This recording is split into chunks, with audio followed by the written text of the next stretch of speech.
আকাশ আর সুদীপার সম্পর্কের কোনো সামাজিক নাম ছিল না। সিঁদুর, শাঁখা কিংবা সাত পাকে তারা সামাজিক নিয়মে বাধা পড়েনি।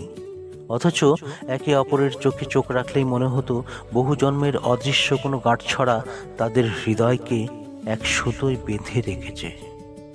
ভালোবাসা ছিল এতটাই নির্মল, নিঃস্বার্থ ও চূড়ান্ত যে নীরবতাও একে অপরের ভাষা বুঝত।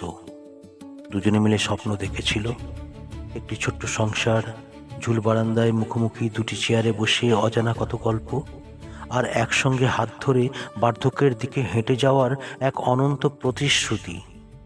প্রতিটি দিনে তারা একে অপরের চোখে চোখ রেখে হারিয়ে যেত তাদের স্বপ্নের সংসার ঠিকানায়। কিন্তু জীবনের সব বিচ্ছেদ ঘৃণা বা বিশ্বাসঘাতকতা থেকে আসে না।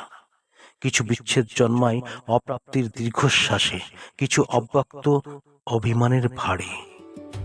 শেষ দেখা করার দিন সুদীপা কোনো অভিযোগ করেনি, শুধু ভেজা চোখে তার প্রিয়তম আকাশের দিকে তাকিয়ে মৃদুস্বরে বলেছিল, সব ভালোবাসা কখনো কখনো একসঙ্গে থাকার নয়, সারা জীবন বুকে বয়ে বেড়ানোরও। তারপর সে ফিরে গিয়েছিল। আকাশও তাকে আটকায়নি। আজ তারা পৃথিবীর দুই প্রান্তের দুটো মানুষ।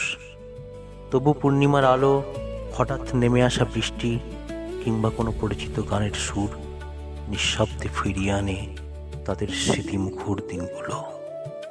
বিচ্ছেদ তাদের পথ আলাদা করেছে, কিন্তু হৃদয়ের গভীরে যে অদৃশ্য গাঁটছড়ায় একদিন বাধা পড়েছিল, সময় আজও তার গিট খুলতে পারেনি।